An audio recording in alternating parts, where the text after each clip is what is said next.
இனி flight ticket book பண்றது ரொம்ப ஈஸி. அதுவும் டைரக்ட் ஏர்லைன் பிரைஸ்ல 20 ஆண்டுகளுக்கும் மேலாக புதுவை மக்களின் பேராதரவு பெற்ற உங்கள் சக்தி சேனலின் மற்றும் ஒரு அங்கம் சக்தி ஏர் ஏஜென்சி. நம்ம சக்தி ஏர் ஏஜென்சிஸ் B2B பேசிஸ்ல உங்களுக்கு டிக்கெட் புக் பண்ணி தராங்க. சோ உலகத்துல நீங்க எந்த மூலைக்கு வேணாலும் போகலாம், அதுவும் சரியான பிரைஸ்ல. France, London, Singapore, Malaysia, Dubai, America, Australia போன்ற உலகின் அனைத்து நாடுகளுக்கும் இன்டர்நேஷனல் டிக்கெட் மட்டுமல்லாமல் இந்தியாவிற்குள் நீங்கள் எங்கு வேணாலும் சென்று வர டொமஸ்டிக் ஏர்லைன் டிக்கெட்டும் நாங்கள் புக் செய்து தருகிறோம். பாரிஸ் டு சென்னை, சென்னை டு பாரிஸ்க்கு ஃளைட் டிக்கெட் லோ ஃபேர்ல எங்களிடம் கிடைக்கும். ஒரு கால் பண்ணா போதும், உடனடியாக இன்டர்நேஷனல் மற்றும் டொமஸ்டிக் ஃளைட் டிக்கெட் புக்கிங் செய்து தருகிறோம். வேறு யாராலும் தர முடியாத மிக குறைந்த கட்டணம், நிறைவான சேவை. Fly around the world at cheapest price.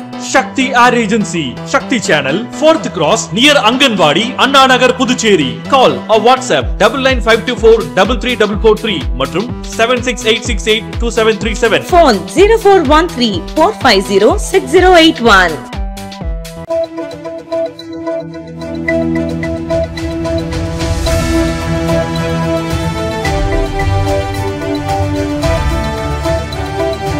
வணக்கம். சக்தி சேனலின் புதுவையின் இன்றைய நிகழ்வுகள்.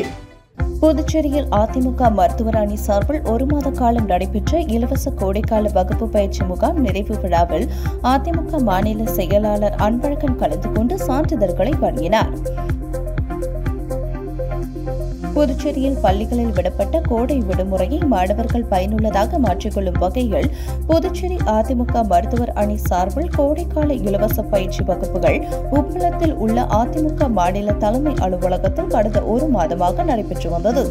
புதுச்சேரி மாநில மருத்துவர் அணி தலைவர் பிரபாகரன் தலைமையில் ஏற்பாடு செய்யப்பட்ட இந்த கோடைக்கால கட்டணமில்லா பயிற்சி வகுப்பில் 100க்கும் மேற்பட்ட மாணவ மாணவிகள் கலந்து கொண்டு பயன்பெற்றனர்.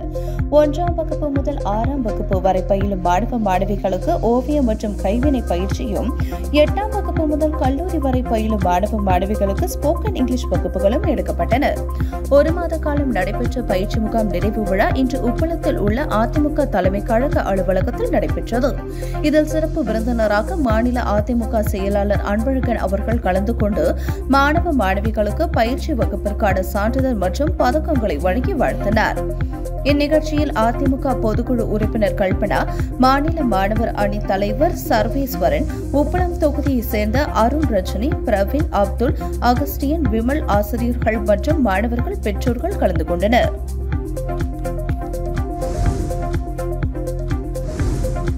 புதுச்சேரி போக்குவரத்து துறை சார்பில் 900 கல்வி நிறுவன வாகனங்களுக்கான 1100 மாணவ பேருந்து வாகனங்களின் சிறப்பு ஆய்வு முகாம் மாவட்ட ஆட்சியர் தலைமையில் இன்று மேட்டுப்பாளையம் சரக்கு ஊர்தி முனையத்தில் தொடங்கியது. ஆய்வு செய்யப்பட்டதன் அடையாளமாக வாகனங்களுக்கு ஸ்டிக்கர்கள் ஒட்டப்பட்டன. புதுச்சேரியில் மாணவ மாணவியர் பாதுகாப்பினை கருத்தில் கொண்டும் மோட்டார் வாகன சட்டம் மற்றும் உச்சநீதிமன்றம் வகுத்துள்ள நெறிமுறைகளை தீவிரமாக அமல்படுத்தும் நோக்கிலும் புதுச்சேரி பகுதிக்கு உட்பட்ட கல்வி நிறுவனங்களின் வாகனங்களை ஆய்வு செய்ய சிறப்பு முகாம் 31ஆம் தேதி முதல் 1ஆம் தேதி வரை நடைபெறும் என அறிவிக்கப்பட்டிருந்தது. அதன்படி மேட்டுப்பாளையம் சரக்கு ஊர்தி முனையத்தில் இன்று தொடங்கிய வாகன சிறப்பு ஆய்வு முகாமில் மாவட்ட ஆட்சியர் குலோத்துங்கன், போக்குவரத்து ஆணையர் சிவகுமார் ஆகியோர் கலந்து கொண்டு 900 கல்வி நிறுவனங்களை சார்ந்த சுமார் 1100 வாகனங்களை ஆய்வு செய்தார். சிறப்பு ஆய்வில் கலந்து கொண்ட வாகனங்களுக்கு ஆய்வு செய்யப்பட்டதன் அடையாளமாக ஸ்டிக்கர்கள் ஒட்டப்பட்டன. இதற்கென போக்குவரத்து துறையில் வாகன ஆய்வாளர்கள், உதவி வாகன ஆய்வாளர்கள் தலைமையில் 4 குழுக்கள் அமைக்கப்பட்டுள்ளன. பள்ளி மற்றும் கல்லூரி வாகனங்களின் ஓட்டுநர்களுக்கு தீயணைப்பு துறை மூலமாக தீ அணைக்கும் கருவி பயன்படுத்தப்படும் செயல்முறை விளக்கத்தை இந்த சிறப்பு முகாமில் செய்து காண்பிக்கப்பட்டது. ஆய்விற்கு பின் செய்தியாளர்களை சந்தித்த மாவட்ட ஆட்சியர் குலோத்துங்கன், அனைத்து கல்வி நிறுவனங்கள் வாகனங்கள் ஆய்வு செய்யப்பட்டு வருவதாகவும் இதில் அடிப்படை தேவைகள் அனைத்தும் சரியாக இருக்கின்றதா, வாகனங்களில் படிக்கட்டுகள், பிரேக் சிஸ்டம், பாதுகாப்பு உபகரணங்கள் ஆகியவை சரி செய்யப்பட்டுள்ளனவா என ஆய்வு செய்யப்பட்டுள்ளதாகவும், ஆய்வு செய்யப்படும் பேருந்துகளில் ஏதாவது குறைகள் இருந்தால் அந்த வாகனத்தின் ரெனிவல் ரத்து செய்யப்பட்டு அந்த குறைகளை சரி செய்த பின்பு மீண்டும் அவர்களுக்கு சான்றிதழ் வழங்கப்படும் என தெரிவித்தார். மேலும் அரசு மாணவர்கள் செல்லும் ₹1 பேருந்துகளுக்கும் கட்டாயம் ஆய்வு நடத்தப்படும் என அவர் தெரிவித்தார். பேட்டி குலோத்துங்கன், மாவட்ட ஆட்சியர், புதுச்சேரி.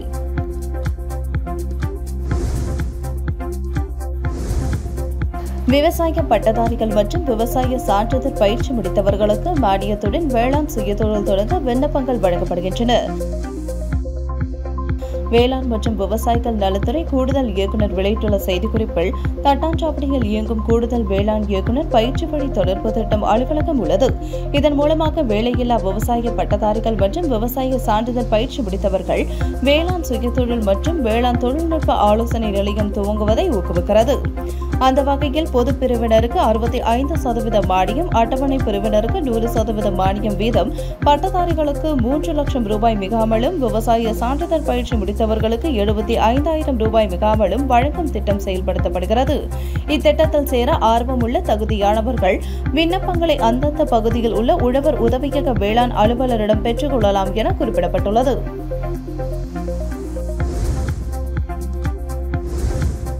புதுச்சேரி அரசு ஆதி திராவிடர் நலத்துறையில் முதலமைச்சர் ரங்கசாமி மற்றும் அமைச்சர் சாய் சரவணன்குமார் ஆகியோர் வழிகாட்டுதலின்படி கடந்த 2 ஆண்டுகளில் 7 புதிய திட்டங்கள் அறிமுகப்படுத்தப்பட்டுள்ளதாக துறை இயக்குநர் இளங்கோவன் பெருமிதத்துடன் தெரிவித்துள்ளார். புதுச்சேரி அரசு ஆதி திராவிடர் மற்றும் பழங்குடியினர் நலத்துறையின் கீழ் செயல்படும் விடுதிகளில் சமையல் கலைஞர்களாக பணியாற்றிய அலமேலு மற்றும் பன்னீர்செல்வம் ஆகியோரின் பணி நிறைவு பாராட்டு விழா களித்தீர்த்தாள்குப்பம் பகுதியில் அமைந்துள்ள ஆதி திராவிடர் நலத்துறை மாணவர் விடுதியில் நடைபெற்றது. விழாவில் சிறப்பு விருந்தினராக ஆதி திராவிடர் நலத்துறை இயக்குநர் இளங்கோவன் கலந்து கொண்டு ஓய்வு பெற்ற ஊழியர்களுக்கு சால்வை அணிவித்தும் பூங்கொத்து கொடுத்தும் வாழ்த்து தெரிவித்தார். தொடர்ந்து விழாவில் பேசிய இயக்குநர் இளங்கோவன் முதலமைச்சர் ரங்கசாமி மற்றும் அமைச்சர் சாய் சரவணன்குமார் ஆகியோரின் வழிகாட்டுதலின்படி ஆதி திராவிடர் நலத்துறை மிக சிறப்பாக செயல்பட்டு வருகிறது என தெரிவித்தார். கடந்த 2 ஆண்டுகளில் மாணவர்களின் கல்வி ஊக்கத்தொகை 1000 ரூபாயில் இருந்து ரூபாய் 5,000ஆகவும் 2,000 ரூபாயில் இருந்து ரூபாய் 8,000ஆக உயர்த்தப்பட்டுள்ளது என்றார். மேலும் டாக்டர் அம்பேத்கர் பிறந்த இடத்திற்கு சுற்றுலா கொண்டு செல்வது, விடுதி மாணவர்களின் 5 ஆண்டு கோரிக்கையான அசைவ உணவு உட்பட பல்வேறு முன்னெடுப்புகளை ஆதி திராவிடர் நலத்துறை செய்து வருகிறது என குறிப்பிட்டார். இந்த நிகழ்ச்சியில் ஆதி திராவிடர் நலத்துறை கண்காணிப்பாளர் வேல்முருகன், துறை அதிகாரிகள் மற்றும் விடுதி காப்பாளர்கள் உட்பட மாணவர்கள் கலந்து கொண்டனர்.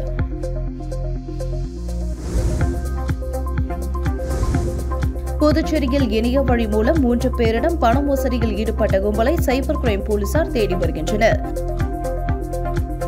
முத்தியால்பட்டியைச் சேர்ந்த நபருக்கு அவரது நண்பரின் பெயரில் இன்ஸ்டாகிராமில் குறுஞ்செய்தி வந்தது. அதில் அவசர உதவிக்கு பணம் தேவைப்படுகிறது, கீழே உள்ள QR குறியீடு மூலம் அனுப்பவும் என தெரிவிக்கப்பட்டிருந்தது. இதை உண்மை என நம்பிய நபர் 12,000 ரூபாய் அனுப்பியுள்ளார். பின் நண்பரை தொடர்பு கொண்டு பணம் அனுப்பியது குறித்து தெரிவித்தபோது அவர் பணம் ஏதும் கேட்கவில்லை என தெரிவித்தார். அதன் பிறகே மோசடி கும்பலிடம் ஏமாந்தது தெரியவந்தது. வெங்கடாநகரை சேர்ந்த பெண் ஒருவர் இன்ஸ்டாகிராமில் வந்த விளம்பரத்தை பார்த்து 1000 ரூபாய்க்கு துணி ஆர்டர் செய்து ஏமாந்தார். புதுச்சேரியை சேர்ந்த நபர் திருப்பதி சிறப்பு தரிசனம் டிக்கெட் பெறுவதற்கு ஆன்லைனில் 1,700 ரூபாய் அனுப்பி ஏமாந்தார். இது தொடர்பாக சைபர் கிரைம் போலீசார் வழக்கு பதிந்து விசாரித்து வருகின்றனர். புதுச்சேரி அருகே அடையாளம் தெரியாத வாகனம் மோதி புள்ளிமான் இறந்தது தொடர்பாக போலீசார் விசாரணை மேற்கொண்டு வருகின்றனர். புதுச்சேரி கடலூர் சாலை கிருமாம்பாக்கத்தில் தனியார் பொறியியல் கல்லூரி அருகே நேற்று இரவு புள்ளிமான் ஒன்று அடையாளம் தெரியாத வாகனம் மோதி விபத்தில் அடிபட்டு கிடப்பதாக கிருமாம்பாக்கம் போக்குவரத்து போலீசாருக்கு தகவல் கிடைத்தது. சம்பவ இடத்திற்கு சென்ற போக்குவரத்து போலீசார் உயிரிழந்து கிடந்த புள்ளிமானை பார்வையிட்டு வனத்துறைக்கு தகவல் தெரிவித்தனர். வனத்துறையினர் இறந்த மானை கைப்பற்றி பிரேத பரிசோதனைக்கு கொண்டு சென்றனர். மரங்கள் அடர்ந்த வனப்பகுதியில் இருக்கக்கூடிய புள்ளிமான்கள் எப்படி கிருமாம்பாக்கம் பகுதியில் வந்தது என்று தெரியவில்லை. ஏற்கனவே இந்த பகுதிகளில் காட்டு பன்றிகள், முள்ளம் பன்றிகள் நடமாட்டம் இருப்பதாக கூறப்படும் நிலையில் தற்பொழுது புள்ளிமான் சாலையில் அடிபட்டு இறந்து கிடந்த இச்சம்பவம் அப்பகுதியில் பரபரப்பை ஏற்படுத்தியுள்ளது. இச்சம்பவம் குறித்து வனத்துறையினர் விசாரணை நடத்தி வருகின்றனர். புதுச்சேரி காவல்துறையில் சப் இன்ஸ்பெக்டர்கள் உட்பட 9 பேர் அதிரடியாக இடமாற்றம் செய்யப்பட்டுள்ளனர். புதுச்சேரி காவல்துறையில் சப் இன்ஸ்பெக்டர்கள் பாபு CBCID இருந்து CCRக்கும், சந்திரசேகரன் போக்குவரத்து தெற்கில் இருந்து கரையாம்புத்தூர் புறக்காவல் நிலையத்திற்கும், அன்பழகன் ரெட்டியார்பாளையம் போலீஸ் நிலையத்தில் இருந்து சிக்மாவிற்கும், உதவி சப் இன்ஸ்பெக்டர் கலியாமூர்த்தி கரையாம்புத்தில் இருந்து CCRக்கும் இடமாற்றம் செய்யப்பட்டுள்ளனர். மேலும் 3 தலைமை காவலர், 3 போலீசார் இடமாற்றம் செய்யப்பட்டுள்ளனர். இதற்கான உத்தரவை போலீஸ் தலைமையக SP சுபம் கோஷ் பிறப்பித்துள்ளார். திருப்பட்டினம் கீழையூர் பழமை வாய்ந்த மழை மாரியம்மன் கோவில் பூச்சி பூச்சொரிதல் விழாவில் ஏராளமான பக்தர்கள் கலந்து கொண்டு சுவாமி தரிசனம் செய்தனர். காரைக்கால் மாவட்டம் திருப்பட்டினம் பகுதியில் பொய்யான மூர்த்தி ஐயனார் தேவஸ்தானத்திற்கு உட்பட்ட பழமை வாய்ந்த கீழையூர் மழைமாரியம்மன் கோவில் அமைந்துள்ளது. கோவிலில் ஆண்டுதோறும் வைகாசி மாதத்தில் தீமிதி திருவிழா வெகு விமர்சையாக நடைபெறுவது வழக்கம். இந்த ஆண்டு தீமிதி திருவிழாவையொட்டி இன்று விக்னேஸ்வர பூஜை மற்றும் பூச்சொரிதலுடன் தீமிதி திருவிழா துவங்கியது. பூச்சொரிதல் நிகழ்ச்சியை ஒட்டி அம்மனுக்கு மஞ்சள், திரவிய பொடி, பால், தயிர், சந்தனம் உள்ளிட்ட பல்வேறு வாசனை திரவியங்களால் அபிஷேகம் செய்யப்பட்டு மகா தீபாராதனை காண்பிக்கப்பட்டது. இதன் பின்னர் பூச்சொரிதல் நிகழ்ச்சி நடைபெற்றது. இந்நிகழ்ச்சியில் பொய்யான மூர்த்தி ஐயனார் தேவஸ்தான அறங்காவல் குழுவின் தலைவர் ராஜேந்திரன் மற்றும் அறங்காவல் குழுவினர் உள்ளிட்ட ஏராளமான பக்தர்கள் கலந்து கொண்டு சுவாமி தரிசனம் செய்தனர். திருவிழாவின் முக்கிய நிகழ்ச்சியான தீமிதி திருவிழா வரும் ஜூன் 2ஆம் தேதி நடைபெற உள்ளது. தென்மண்டல அளவிலான ஐவர் ஆண்கள் ஹாக்கி போட்டி புதுவை மாநில லீக் புதுச்சேரி ஹாக்கி சங்கத்தின் அனுமதியோடு புதுச்சேரி ஹாக்கி டெவலப்மெண்ட் சொசைட்டி நடத்தும் தென்மண்டல அளவிலான ஐவர் ஆண்கள் ஹாக்கி போட்டி அபிஷேகப்பாக்கம் சேத்தனார் அரசு பள்ளி ஹாக்கி மைதானத்தில் இன்று காலை 6 மணிக்கு தொடங்கியது. தொடக்க நிகழ்ச்சியில் சிறப்பு விருந்தினராக கலந்து கொண்ட புதுவை மாநிலத்தின் முன்னாள் அரசு கொறடா பெருமதிப்புக்குரிய திருமிகு RKR அனந்தராமன் அவர்கள் விளையாட்டு வீரர்களுக்கு சீருடைகள் வழங்கி சிறப்புரையாற்றி போட்டிகளை துவங்கி வைத்தார்கள். விளையாட்டு புரவாளர் தானம்பாளையம் சென்ட் ஜோசப் மேல்நிலைப் பள்ளியின் தாளாளர் திருமிகு ராமு ஐயா அவர்கள் முன்னிலை வகித்து சிறப்புரையாற்றினார். காவல்துறை அதிகாரி திரு முத்து அவர்கள் மற்றும் காவல்துறை அதிகாரி லிங்கேஸ்வரன் அவர்கள் இருவரும் சேர்ந்து வீரர்களுக்கு சிறப்பு பரிசு வழங்கி வாழ்த்துரை வழங்கினார். திரு லிங்கேஸ்வரன் அவர்கள் சிறந்த வீரருக்கு ஊக்க பரிசு வழங்கினார். சங்கத்தின் சேர்மன் திரு லட்சுமி நாராயணன் தலைமை உரையாற்றினார். சங்கத்தின் செயலர் திரு எஸ் அன்பழகன், தலைவர் டாக்டர் இ குமரசன், திரு சந்திரசேகர் பொருளாளர் மற்றும் திரு பாலா ஆகியோரை வாழ்த்துரை வழங்கினார்கள். மற்றும் பள்ளியின் உடற்பயிற்சி ஆசிரியர் இளவரசன் இந்நிகழ்ச்சியில் கலந்து கொண்டார். இந்த போட்டிக்கான ஏற்பாடுகளை சர்வதேச ஹாக்கி விளையாட்டு வீரர் ஜி செந்தில்குமார், திரு ஆர் ரவிச்சந்திரன் அவர்கள் மற்றும் புதுவையின் சீனியர் ஹாக்கி பயிற்சியாளர் திரு எம் ஹரிகிருஷ்ணன் ஆகியோர் செய்திருந்தார்கள். இந்நிகழ்வுகளை டாக்டர் எஸ் பழனி அவர்கள் ஒருங்கிணைத்தார்கள்.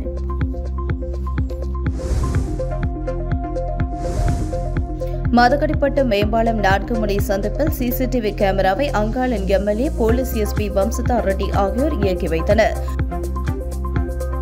திருப்புவனை தொகுதியில் முக்கிய இடங்களில் குற்றம் மற்றும் விபத்துகளை தடுக்க சிசிடிவி கேமரா பொருத்த அங்காளன் எம்எல்ஏ நடவடிக்கை மேற்கொண்டார்.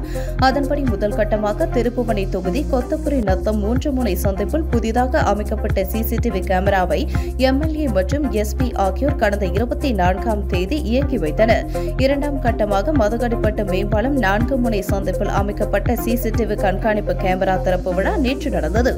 அங்காளன் எம்எல்ஏ, புதுச்சேரி மேற்கு பகுதி போலீஸ் எஸ்பி வம்சிதா ரெட்டி ஆகியோர் சிசிடிவி கேமராவை இயக்கி வைத்தனர்.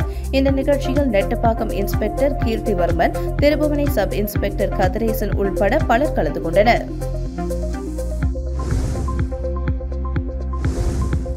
முனைவர் பவானி பரசுராமன் எழுதிய பிரெஞ்சு இந்திய விடுதலை போராட்டமும் தியாகி துரை முனுசாமியும் என்ற நூல் வெளியீட்டு விழா தமிழ் சங்கத்தில் நடைபெற்றது. யாதவ முன்னேற்ற சங்கம் சார்பில் தியாகி துரை முனுசாமி நூற்றாண்டு விழா புதுவை தமிழ் சங்கத்தில் நடந்தது. விழாவிற்கு சங்க தலைவர் ரவி தலைமை தாங்கினார். செயலாளர் மூர்த்தி வரவேற்றார். சிறப்பு அழைப்பாளர்களாக பொதுப்பணித்துறை அமைச்சர் லட்சுமி நாராயணன், எதிர்க்கட்சித் தலைவர் சிவா ஆகியோர் கலந்து கொண்டு முனைவர் பவானி பரசுராமன் எழுதிய பிரெஞ்சு இந்திய விடுதலை போராட்டமும் தியாகி துரை முனுசாமியும் என்ற நூலை வெளியிட்டனர். விழாவில் வேணுகோபால், புதுவை தமிழ் சங்க செயலாளர் மோகன்தாஸ், முனைவர் பூங்குழலி பெருமாள், பவானி பரசுராமன் ஆகியோர் வாழ்த்துரை வழங்கினர். விழாவில் மாணவர்களுக்கு ஊக்கத்தொகை, நலிந்த குடும்பங்களுக்கு நலத்திட்ட உதவிகள் வழங்கப்பட்டது. சங்க பொருளாளர் வரதராசு நன்றி கூறினார்.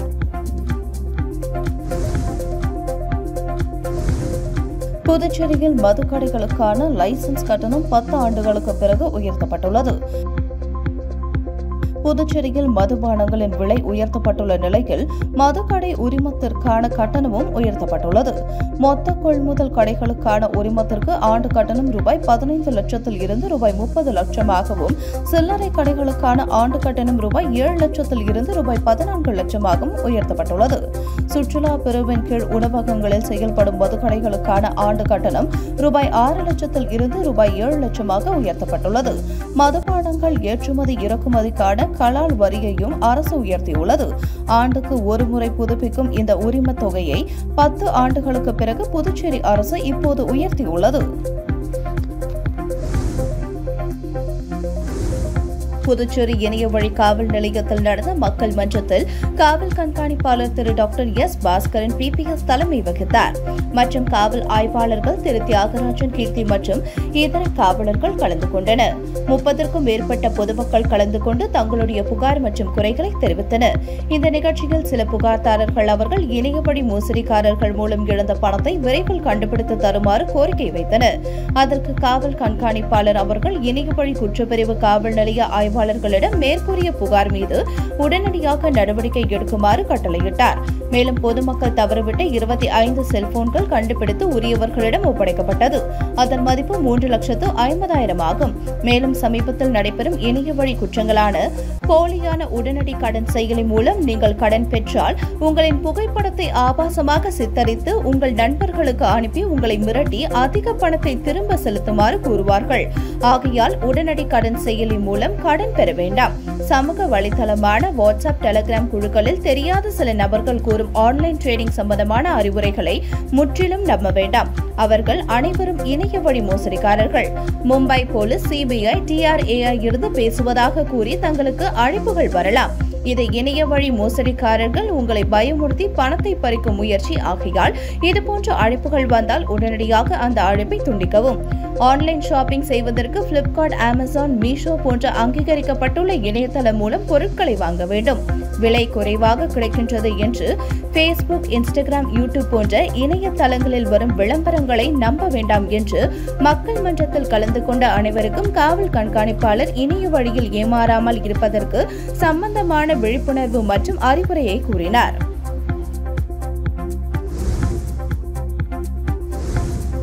கவிஞர் தமிழ் ஒலி கல்வி வட்டம் சார்பில் சமூக விழிப்புணர்வு பயிலரங்கம் முத்தியால்பேட்டையில் நடைபெற்றது. கவிஞர் தமிழ் ஒலி கல்வி வட்டம் சார்பில் சமூக விழிப்புணர்வு பயிலரங்கம் முத்தியால்பேட்டை பெருமாள் கோவில் வீதியில் உள்ள ஈரம் பவுண்டேஷன் அலுவலகத்தில் நடைபெற்றது. பயிலரங்கத்தில் தோடர் மேகராஜ் வரவேற்பு உரையாற்றினார். ஈரம் ராஜேந்திரன் தலைமை உரையாற்றினார். தோழர் லெனின் துரை நோக்க உரையாற்றினார். முனைவர் வீர பாலகிருஷ்ணன், தோழர் சண்முக சுந்தரம், பாலசுப்ரமணியன், ஜானி மற்றும் கவிஞர் தமிழ்மொழி கல்வி வட்டத்தினர் கலந்து கொண்டனர். புதுச்சேரியில் நேற்று நடந்த மாவட்ட மக்கள் நீதிமன்றத்தில் 3 வழக்குகளுக்கு தீர்வு காணப்பட்டது. நுகர்வோர் குறைதீர் ஆணையத்தில் தேங்கி வரும் புகார்களை குறித்த காலத்திற்குள் தீர்வு காண தேசிய நுகர்வோர் குறைதீர் ஆணையம் உத்தரவிட்டுள்ளது. அதன்படி புதுச்சேரியில் மாவட்ட நுகர்வோர் ஆணைய தலைவர் முத்துவேல் தலைமையில் உறுப்பினர்கள் சுபிதா, ஆறுமுகம் ஆகியோர் கொண்ட மக்கள் நீதிமன்றம் நேற்று நடந்தது. அதில் மாவட்ட நுகர்வோர் குறைதீர் ஆணையத்தில் இருந்து 10 வழக்குகள் சமாதானத்திற்கானதாக கண்டறியப்பட்டு இவ்வழக்குகள் பேச்சுவார்த்தைக்கு உட்படுத்தப்பட்டது. அதில் 3 வழக்குகளில் உடன்படிக்கை ஏற்பட்டு தீர்வு காணப்பட்டு வழக்காளிகளுக்கு ரூபாய் 11,57,200 வழங்கப்பட்டது. நிகழ்ச்சியில் மூத்த வழக்கறிஞர்கள் கோவிந்தராஜி, பாலாஜி, வேல்முருகன், அம்பலவாணன், சட்டக்கல்லூரி மாணவர்கள், வங்கி அதிகாரிகள், காப்பீட்டு நிறுவன அதிகாரிகள் உள்ளிட்டோர் கலந்து கொண்டனர். நிகழ்ச்சி ஏற்பாடுகளை நுகர்வோர் குறைதீர் ஆணைய பதிவாளர் விஜயா மற்றும் ஊழியர்கள் செய்திருந்தனர். உங்கள் சக்தி சேனலின் புதுவையின் அன்றாட நிகழ்வுகளை உடனுக்குடன் தெரிந்து கொள்ள சக்தி சேனல் புதுச்சேரி யூடியூப் சேனலை சப்ஸ்கிரைப் செய்து கொள்ளுங்கள். மறக்காமல் பெல் பட்டனையும் கிளிக் பண்ணுங்க. ஷேர் பண்ணுங்க, லைக் பண்ணுங்க. உங்கள் சக்தி சேனல்.